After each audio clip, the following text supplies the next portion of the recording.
in these series because we've had 100% blue side win rate so far. OMG on the blue side again. Senna, the Ahri, and the Gwen banned away. EDG ban away the Zeri, the Wukong, and the Sylas. This is an interesting one because this is similar to the first game draft, except this time Viego is left open for the Sylas. OMG just take the Viego outright. EDG can answer with Lee Sin for JJ, or they can go towards the Vi again. They have some options, so they can look to prioritize different areas. A lot more AD carries open than we saw in the previous draft, for example, where we went in the second rotation, things got thinned out. But it looks like for now, EDG might just lock in that Lee Sin. Would be a nice, at least trendsetter in terms of what the composition could be looking like for EDG. I obviously would love to see JJ on the Lee Sin. They'll switch to the Gnar and then the Lee Sin. I've seen insane Gnar priority, and if anyone's unclear, with the durability changes, one of Gnar's weaknesses is when he's in mini, he's squishy. He's now more durable, and also his percentage HP with his W in mini, which is obviously a lot more effective. So one of the reasons we are seeing a ton more off the Gnar, and with Sylas banned, no concern about getting your ult stolen. So we look at Yes! The dragon is back! Okay, you're facing into a Shyvana, who obviously we can see has become a mega tank. You're facing into Corki, and it looks like Azir's the play. I talked a little bit about this after game one. Azir into the Shyvana. You have percentage HP damage if you go Liandry's. You have the ult to push her away and make things difficult. EDG can obviously go for a comp a bit better at dealing with Shyvana. Last time Shyvana was picked in that game one, it was the 5th pick for OMG on blue side. So EDG were kind of already like committed to the comp. Yeah. This time a bit more flexibility. But no AD carries or supports picked up in this draft. Kind of reminiscent of game two. And we see once again the heavy AD carry bans will start to fly through. Samira denied specifically from Abel as something he's exceptionally proficient on. Yeah, I mean, at this point, I would expect maybe even 3 on each side. Just kind of dwindled down that pool even more so. Obviously, supports had a lot to do with these games so far, though. I think Mako and Cold have been the underlying, I guess, assassins at this point because they have found so many crucial engages for either side in both of their wins. The Nautilus joins the Samira for EDG on the ban table. Yeah, so actually removing that support as well. And this is something that, you know, Mako play game one, Abel play the next game. Very effective at sort of setting up that CC, that initial engage, picking off individual targets. And we'll see what EDG up to go for here. They could go for the Ezreal in this situation for Viper. Does offer that extra bit of mobility to help you deal with the Shyvana. I won't lie, I don't think Ezreal's going to be exactly the best at cutting through a Shyvana.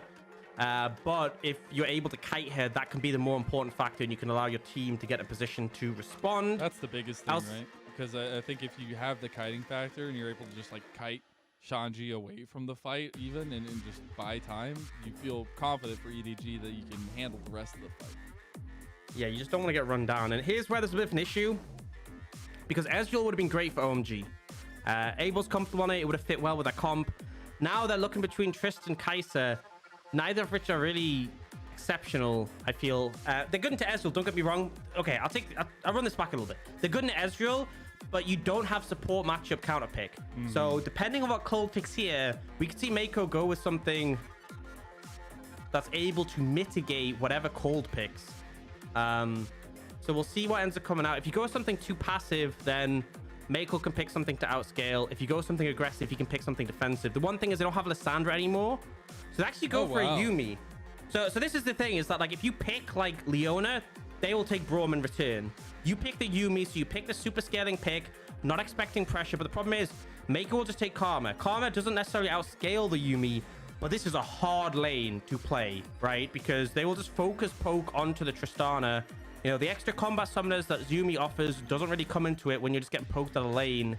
And so you're going to end up in a rough time. And now we sort of take stock, right? Top lane, Flandre is going to have priority. Mid lane, Scout is going to have priority over Cream in the early levels. Until Cream can just burst through waves when he gets rockets and a bit more damage. And then bot lane, Abel and Cold are going to get bullied, like to an extreme degree. So not a lot to work with for OMG. Yeah, I think Aki's the one who's going to suffer the most, because JJ should be able to take over this game. That being said, EDG, you know, the composition doesn't exactly have the most fantastic engage, and there's a lot of scaling elements on OMG that can look to get into the later stages. The fact you have Yuumi, Shyvana, like think about how broken that Shyvana was. Stick a Yuumi on it, right? Yeah. Now how are we feeling? Yeah, it's gonna be feeling real good, I would say. And you can obviously see a little bit of fun, a little bit of lightheartedness on the side of OMG, but I think that's important going into this final game, and especially for OMG to pilot this composition, because I was honestly kind of interested. We didn't see the Braum for the side of OMG, but they go with the Enchanter. They go with this, as you said, really not having any agency, and now they've got to pretty much leave Aki up to deciding their fate and figuring out what the early game's going to look like. We've seen, some early focuses to objectives as well. That's going to be very hard for OMG to deal with if EDG decide to pull the trigger. Yeah, I think it's hard because I think if we had a team like RNG who had the red side draft, I would be really convinced they would just take this game. The lane pressure would be too much. You'll take over the map. Game's over, right? The EDG have been very messy. And kind of relying on their mechanical proficiency in team fights to bring them back into games. I don't know if they start flubbing this game, right? Let's say OMG gets some early dragons. We saw them put heavy prio in that game 1 on the dragon to get the armor and resist for Shanji. If you start relying on dragon fights to come out ahead in this game, the package is going to be difficult to play around. Tristana with Yumi can have some free range. Shyvana we saw was an absolute beefcake. It could just all get very, very messy. And as we hit the rift for the final time of the day, the grand finale. Got fireworks aplenty, maybe a bonfire for Ox, but here we are, OMG versus EDG. EDG on the red side. Again, we've had 100% win rate for blue side so far. 100% Ocean sold, and it will not be so. Maybe the curse is just broken at this point as we have an Ocean Dragon first on this rift. But it's, again, all about the early path. Both these junglers keeping an eye on where the resources will be dealt. And I have a little tidbit for you, Mazel. What's up? Did you know that one of these champions on the Rift has a 100% win rate so far in the summer split? No way. And who could it possibly be? It's the Shyvana. Oh, that's out of left field. Earlier today, has managed to pick up that 1 rate. If you didn't catch the game earlier, Shanji played this in game 1 and he was immortal. I'm not sure if it's going to go in a similar direction in this one, simply because here we have a lot more tools to potentially deal with it. Yeah, I think that's the biggest thing is now EDG get a second crack at figuring out the Shyvana, figuring out what to do on stage with it. But it's a different look from OMG all around when you look compositionally as well. Yeah, I think ultimately they've been given more space. Like the problem was before it came very late in the draft. OMG knew they couldn't leave it till late in the draft because they get banned out. And so it gave more space for EDG to respond and then adapt in this situation, and adapt they have. So one thing to say is that Lee Sin normally likes a lot of setup in his lanes. We don't really have that. As much as I said Lee Sin should be in control because he has the prio, like you don't have easy CC setup. Normally you're looking for like, a stun. Obviously Flandre has it in Mega. Mako has the root if someone overextends, but it's just not really going to be expected. Yeah, I guess it's a lot about this the early trading breakdown, as you had kind of mentioned in the draft, right? Looking at a lot of the pressure that EDG can have in the lanes and where JJ decides to go with that. As we see, it's a full clear for Aki on OMG side, where get a little skipping camp. The Krug obviously a little bit harder to reach for JJ on the red side. But I'm sure he'll be going about the same way and try to pressure down towards this Scuttle Crab on bot lane while Mako and Viper have so much presence in the bottom. Yeah, I think this is the thing is really, they end up on the same side of the map. You actually see pings already coming out from Aki going up towards that top side Scuttle because he knows that there's no chance of securing this. Honestly, JJ should look to get both Scuttles in this situation. Would be interesting. He's actually going to go for a suppressor bottom lane here. JJ is, as it's a I don't think there's an easy way to approach this, especially at the level 3 mark, the rocket jump and everything for JJ. So he'll back off this time around. We do see the Scuttle Crab secured by Aki, so no double Scuttle this time. Which is as much as you can hope for as Aki, right? If you're keeping him up, not getting denied both Scuttles, that's fine. As you can see, the lanes are playing out in the manner expected. Scout's able to dictate mid, Flandre dictating top, bot lane dictated by the Ezreal and the Karma. And ideally, this is what you can sort of use to lead into things like the neutral objectives, like the Dragon, like the Herald as well, by having first move on it. Yeah. Exactly. Yeah, I think that's just going to be how really EDG want to set up the game. And it's about having a clean one, not giving opportunities for OMG to make it back into it. Because especially, there's a lot of resets as well when you think about it. Aki has the resets, Trist has the resets. If you start flubbing in a fight, it can quickly fall out of control. And bear in mind, outside of the Meganar, a lot of squishy champions on either side of EDG can get bursted. I guess that's a way to approach it. Because for me, I'm always looking like, how do OMG secure an advantage at least? Because right, Shanji got a little bit of gold in the first game of the series, and it just snowballed with the Shyvana. And you can see Aki has a lot of the same idea coming to top lane now, as he might be able to find Flandre. Flandre will have the flash, does use it, and does have the hop, but he doesn't get the double, and this could just be it. First blood for OMG. That's the thing. If you have triple prio lanes, then any lane is set up for a gank. Flandre gets chased down, and we've seen this before. You're accelerating the Shyvana can make all the difference. We'll see on the opposite side of the map. EDG might look towards this first dragon as a response, but, you know, giving that gold over to OMG, not how you want to start the game. It's I'm not saying we're getting reminiscent from first game. Don't worry about it. It's not gonna happen. It's gonna be different this time for EDG. It's gonna be different. It's not gonna be a scary dragon. We do see a lot of movement here on the bottom lane though, as Aki transitions down to the bottom side. EDG's bottom lane trying to move up. At least Mako is with the poke that is there, with the karma, the mobility that is there. But there won't be a response while OMG start up the first dragon of the game. Yeah, kind of crazy. I mean, Shanji even actually resets to come over. This is, I mean, we saw this in the previous game, but like, Shanji is so like, I won first dragon. I will walk down and my team will take it. It is like, we are getting that first dragon. I need that extra 5 armor and MR, and then he'll TP back up top lane. He's happy, he got his resistances, he got what he wanted, and OMG secure first dragon. And I have some news for you, Mazel. What's up? We got 5 in a row, 5 Ocean Souls in a row, but this game will not be an Ocean Soul. We're gonna change the scenery. Yeah, I said it at the beginning of the game, seeing it as the first dragon. I was really excited that we actually get a change to the break. Maybe that means that red side will win one time. Yeah, we were having some audio issues with our feed, so I was trying to fix that, which is why I missed that. Sorry, dude. We had to get the resets off. It's all fine, though. But that means that we're now perfectly in position to watch the rest of this game. See, everything's fine now. I will say it's still getting a little bit scary in terms of at least CS differential on the top side of the map. I think that's going to continue to be so, as we were saying in the draft, right? Like, this is how it worked out until Shanji got the lead that he got. And at this point, I would say Aki is not going to be just able to go anywhere he wants, right? I think he's still going to need a little bit of time to set up and wait for these lanes to really have influence in some way, shape, or form. I'm going to say something to note is that bot lane has been going far better than I expected it would be. Like, Abel hasn't had prio share, but like the Trist Yumi have kept even in CS. They're chilling, right? And top lane is, as you said, a sizable CS lead.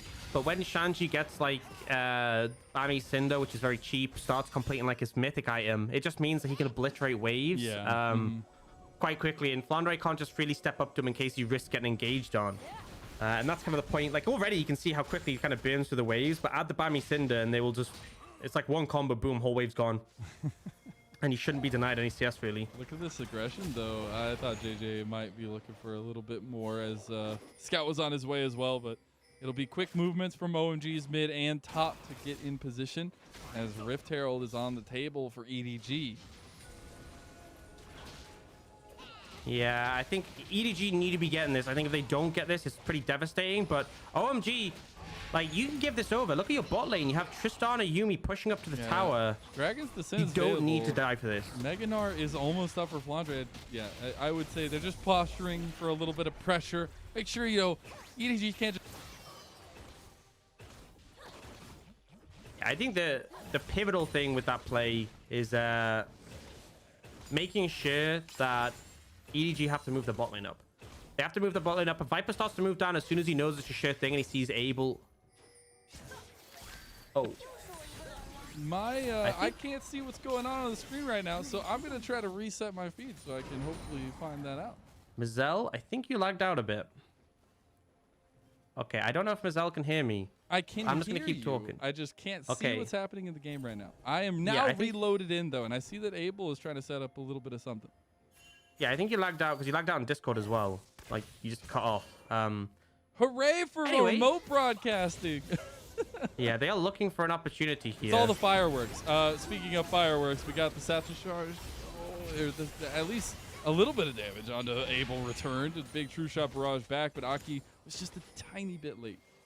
Yeah, a lot burn from both sides. The flash is the longest cooldown for Viper, but, you know, they still have flash and Mako, they still have heal, whereas exhaust, ignite, and cleanse used from OMG. I think Abel was trying to maybe find an angle to ult Mako backwards, but doesn't overcommit into the play. And for now, well, fish for actually another opportunity. Keep on going. Rocket jump in, but it's Abel putting down damage onto Viper. Viper falls. Get the healing back, and OMG, throw up those thumbs up. Finds a nice window, and you know, Trist into Ezreal works. My concern was the support matchup. If it ends up being Braum into Nautilus again, or Braum into Leona, then EDG can easily just mitigate that. But in this situation, we see, you know, an Ezreal with a Karma. The Karma can only really offer shielding, can't disrupt the Tristana from getting on the Ezreal, and Abel making it work with the Yuumi attached. We do see Scout go for that shuffle, but a Valkyrie from Cream keeps him safe. Easy peasy.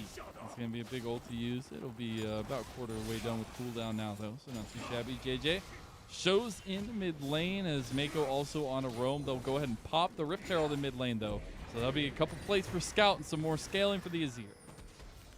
Yeah, I mean, it's nice, and getting Mig Tower is really important, don't get me wrong. But you don't really get to capitalize on this until second Herald, because chances are with the Corki in the mid lane, they'll just he'll clear the waves endlessly. You shouldn't get free time to finish off this tower unless OMG mess up. So we'll see if they're able to pan out on that one, or if EDG needs to lean on the second Herald. For the time being, Dragon is spawning soon.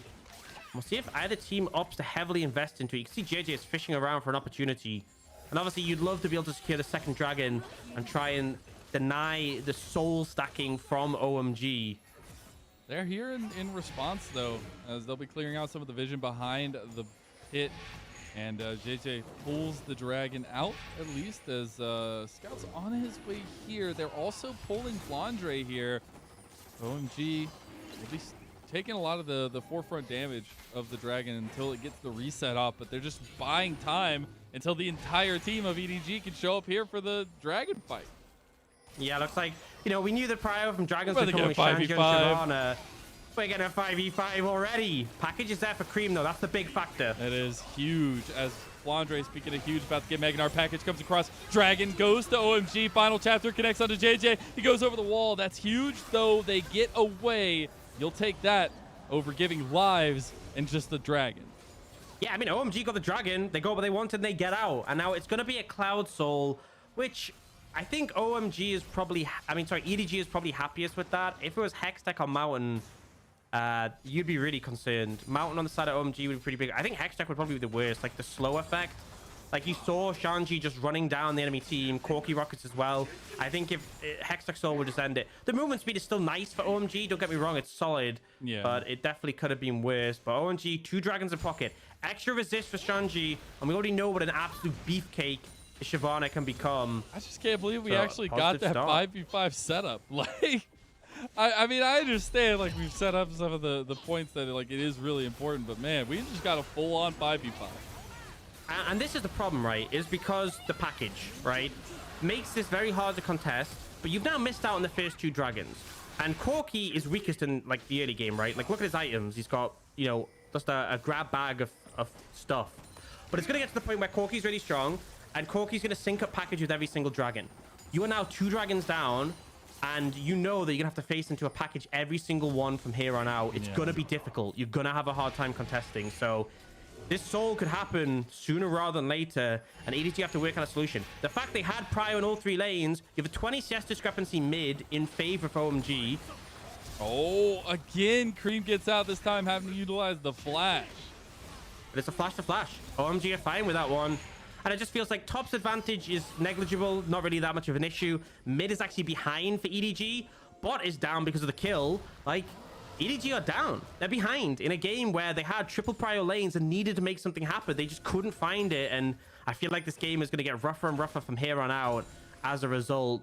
Crossfire Golden are completed for Shanji. You have the Yuumi, you have the Tristana, the Corki. You have so much scaling on this composition.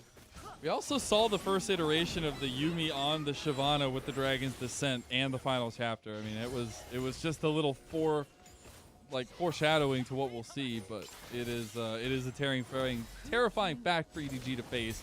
Meanwhile, Viper and Mako keeping a lot of aggression on the bottom lane, just trying to hack away at this turret as much as they can while they can. Yeah, I think there's something to be said that they do have a better comp for dealing with the Shyvana. Like I talked about, the Ryze not being the best at killing her. Azir, who's likely going to go Leandries, will be much more suited. Oh, he has Leandries. But still, it's not exactly positive now. EDG are trying to apply some pressure down bot and make a lean in. In the meantime, we see the Herald being picked up for OMG. So, the positive here is you end up getting the tower, most likely. Shanji's going for heavy trade. Yeah, so you get Fist Tower. You get some gold. Nice, great. Problem is, you know how they used the Herald mid earlier? You're not getting the second Herald. So how are you going to take out that mid tier 1? It's so easy to stall a game out if your mid tier 1 is up. You can see in reverse, look at this pressure coming out from OMG. Like, they're not even using Herald. They've already really chunked out that tower. Scout's in a bit of trouble. And I just think the problem is, like, I'm not going to criticize. I think the right play from it's a good play from EDG to get the tower at least, rather than nothing. But the fact OMG have gotten, you know, those 2 dragons and that second Herald really puts a lot of pressure onto EDG to make something happen sooner rather than later. The 2-item spike for the Ezreal will be big. I feel like that's kind of the point where you have to try and make things happen. Otherwise, things will get harder and harder. And let's be real, it's EDG. If anybody's going to step up, it is EDG. Yes, they've had some rough things happen for them this split so far in terms of games, but it's still a positive record. It's still a positive essence for this World Championship team. And I think in these moments, even if we've seen such a one-sided affair in terms of the blue side and everything going against them, even in this early game, it's still, there's a potential. There's always a potential with this team to turn out an incredible performance and win this series. And this is one where they need the big one. And again, like 5-1's a good scoreline, but we talked about this at the start of this series. EDG will face V5 later this week. They will face Hop Esports next week, and then RNG in week 7. A lot of games they will struggle to win if they play like this. They just can't get Cream. He's too quick every time. Can't put him down. Yep. So he's able to survive, and now pressure comes out mid. They're just going to Herald to take the mid tier 1, and it's gone. Go ahead and take this. Dragon spawning in about 12 seconds as well. The charge will come out. No real defense to be had because it's just going to be automatically gone. And Shanji, perfect timing, has the Dragon's Descent. We'll see the back coming out from Cream. It looks like EDG will actually just get this one. They're too quick on the ball. They'll burn it down. Unless... Aki could try and steal. No, he won't get it. I like the package shout out though. Final chapter, Dragon's Descent in. Abel on the side there, TPing. Cream is coming with the package. The Heartbreaker as well. And now the recess for Aki. They still have a tower though. Is the package going to be enough to do this?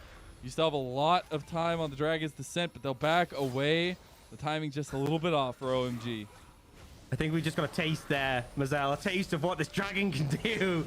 And Shanji with the Yumi on top jumps into 5 people with the confidence. Still and Mako, you might be left behind. Scouts just used the Emperor's Divide to help kill Abel. Everything is chaotic at this point, but OMG take advantage of the chaos, take this outer tower, even if they did lose their ADC. Absolutely just goes crazy there. Now OMG pushing the wave up, managing to get that tower, building up a lead once again. And the fact they lost the dragon isn't a major concern. It just delays the soul, but EDG still miles away. And yeah, this is the taste of what we expect from the Shyvana. EDG just scatter as soon as Shanji comes in, knowing the package is there to follow up. And it was so And forced. they do a decent job of burning through Shanji, but still, there's 5 people there pumping damage into this dragon, and it just doesn't do enough. Like, it is an absolute force. Oh, Abel. Oh, Abel. Oh, Abel. It is an absolute force from OMG, though. Like, they were going ham in that moment. They didn't need to go under the towers. They didn't need to continuously fight that one, but they did because they're feeling confident with the composition they have. And I think in the LPL, it's an underlying fact that means so much for a lot of these teams. We will see EDG respond with a tower of their own in mid lane. So they finally get that mid lane tower, which is something that was obviously weakened by that first Herald, but the state of the game isn't exactly getting better for them. Manamu now picked up for Cream. Viper's still working on his, and expect probably the Ludens to come out here from Cream. You know, we have seen a little bit. Well, he has the blasting one, so it must be. See a bit of the Leandries. I kind of prefer the Ludens build. That flat pen makes such a big difference with the bursty rockets, and it's a fact that you don't build much AP on the Corki build, so you don't get the extra Oh, Emperor's Divide. Scout with the big play and the separation. Final chapter is not enough. Aki's resets are not enough. And Cold gets dragged down with the rest of his teammates. That's a quick couple kills for Viper and EDG. They find a potential win here to propel them forward. And that might be enough. You know, they just found this massive engage from Scout. The problem is it's a little bit too soon. If that was 15 seconds later, maybe, that's Baron. But the problem is Baron is spawning as Aki is up. I don't think they can do it in time. And so the end result is they won't be able to secure that objective. It's a good engage. It's a good pick from EDG. It's all positive. But I just don't think it will be enough due to the timing of it. Just a massive overstep here onto the Dragon, and Scout finds this beautiful shuffle. Gets both of the champions he can hit and gets the extra Yumi. Buy two, get one free. A little bit of a deal going on over here, but not a deal that OMG will be very happy about. They'll need to talk to a manager at some point. At this point for EDG, again, a lot of the stuff that I was talking about earlier, where they're never down, they're never out. It's feeling pretty good at this moment, even with the advantages that OMG had found on the Rift. And we now have the Warmocks coming in for Shanji. I wonder what the itemizations. I wonder what the itemization is going to be for Shanji in this one. I feel like a Force of Nature is kind of a given. That item's so strong for reducing the magic damage, and then you can probably just build armor outside of that. Shanji going in solo here, but should just be able to ult out. Will use the ulti out and does so nicely. He'll turn back around for the aggression as mid lane push for OMG. Feels like they're stalling just a tiny bit, but again, we were talking about scaling aspects for them, and so I think it's all fine in this moment, and as long as they continue to get objective control and especially vision around these objectives against EDG. And now that we see Abel complete the Phantom Dancer there, a little bit of a power spike. Still waiting on that third item though. Yeah, this will be where Viper is spiking harder than him, though. You know, at the 2-item spike with the Essence Reaver and the Manamune. You see Shanji quickly trying to stack up his ult again to be ready for this Dragon. It's in 30 seconds. Now, Cream has TP, so he can reset and TP in once again with the package. But he's trying to get some poke down beforehand. And this is ideal, is you get some poke down on the Corki, you reset, and when you grab the package, it actually recharges your ammunition. So you can just spam rockets and fire off the big one and then come back in for it. But it's 10 seconds till Dragon, so he's got to be quick if he wants to make this work. Abel is pushing mid lane. He'll come join the team shortly. Aki is on the flank here. We'll spot out JJ. Got to watch out for those Emperor's Divides. The Shurima shuffles coming through from Scout. He's been trying to find him. He's already found one now. But it's all onto the Dragon. It's a fight that you wouldn't expect be life or death in the LPL at this time. But with Shyvana in the game, it absolutely is. Here comes the final chapter. Dragon's Descent not used yet. It will be stolen by JJ, though. The Dragon 2 in a row for EDG, and OMG need to run away. Great smite coming out from JJ. Didn't even manage to connect the Sonic Wave to go in on it. OMG, you know, they don't get the Dragon. They just back off. But importantly enough, the package wasn't taken by Cream there. What we could end up seeing is he delays the package till now. They're going for the Baron. I mean, Shitty, he grabs the package now. But this is a bit of a weird play. Here it comes. They got the they package. Just want to fight. They do just want to fight. Shanji's got Dragon's Descent up and ready to go. He's got everybody in behind him. Aki trying to get around the corner here, but trying to get back into the pit as Baron. This is a flip. Package comes through. Viper is the target. Cream gets Viper. Cream. That's huge. JJ is now caught out, and OMG have done it. A double kill for Cream. Make it a triple. And Flandre Mako, they're the only ones left of the world champions. The Dragon's coming to town, and the Dragon is hungry. That easy. Just grab package, start the Baron. Cream flies in and decimates EDG, and now the Baron will be their prize. Sure, they didn't get those 2 Dragons. I don't think they care. They do not. They started it up. It got down. They turned. They fought. And now they get it as a prize. OMG are taking EDG to task. And it's incredible. It is the blue side buff. I don't know if it's the Shanji buff, the Dragon buff, whatever it is. But OMG are threatening EDG in this series so heavily. I mean, this is looking pretty bad for EDG. You're 4K down before the Baron is even being used. Cream is approaching level 16. It's going to be super strong then. And we'll get a replay of how this went down. Viper was already chunked out from the previous engage. And now this is such a bad spot to be in. He's trapped against the wall. Was trapped in his Mystic Shop animation. So yes, he dashes out, but he takes the burn. Oh, and they Cream just tried. fantastically repositioning. The Yumi helps keep him alive, and here Scout nearly takes him out, but not quite able to before the heal comes in. And Flandre, he's trapped. He does end up flubbing here and wasting his flash in the end. Not sure what that one was, but regardless, Scout OMG, tried so team hard. fight win. Scout tried so hard to stop what was happening to his ADC. But it's the crucial catch out. We said in the beginning of this, the big spotlight is on Abel versus Viper, how the teams prop them up to beat carries in this situation. And catch outs like that will cause EDG to lose this game. Now, OMG have to be careful not to overextend. TP flank coming in from Scout. They have Dragon's Descent again with the final chapter. They have their tools. Abel is a little bit caught out here, but now the resets from the rocket jump are coming through, and Shanji is still ridiculous. EDG just don't have an answer. I don't know what to say at this point. Aki is going golden, survives. The resets coming through, and Shanji is going under tower here. But it is OMG avalanching through EDG. And this might just be gain. They have Baron. They have 5 members up, and the sustain for the Yumi as well to keep them healthy. It's only the bot lane of EDG to defend. OMG might have just found the upset. OMG, they pull out the Shyvana twice in the series. They pull out wins against the world champions, EDG. This will be a disappointment for EDG, but this will be a glorious victory for OMG. They already took down LNG in their first win of the split. Then they took down LGD, and now they take down Edward Gaming. And the message is clear. Shanji Shyvana cannot be stopped. I was concerned about some things coming to the draft, right? Them going for the Tristana with the potential for Braum coming in, but they don't go for the melee support. They don't go for the engage. They go for the Yumi, and it panned out perfectly. Triple lanes with Prior for EDG, and yet they couldn't do anything. They couldn't find the advantage.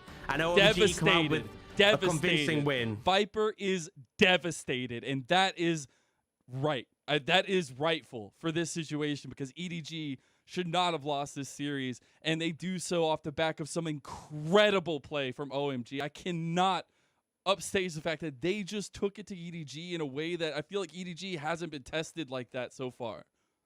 Yeah, and I mean, the package was fantastic from Cream, like really working with that tool well. See how happy he was after the game? Yeah, I mean, they're vibing. This is a great win for them. Bear in mind, the only team to have beaten EDG so far is JDG, who up until FBX took them out, we're undefeated, we're top of the table. So, I mean, this is huge for them. It's a much-needed win. They'll help push them up the standings. They're currently 9th going into this one. I don't think this actually changes their standing at all, surprisingly enough. They will still be 9th, but a little bit closer to being 8th than they were before, at least. And they took down EDG. The one time these two teams meet, they get to hold that over their head. And also, it's one of those things where, you know, there's a lot of teams where, like, for example, WE05 at the moment, they're struggling. OMG beating them isn't that big of a deal because, you know, it's one of those ones you expect. But taking a game of EDG, that can make a difference. Bear in mind, OMG didn't make it into playoffs last split. They were 11th.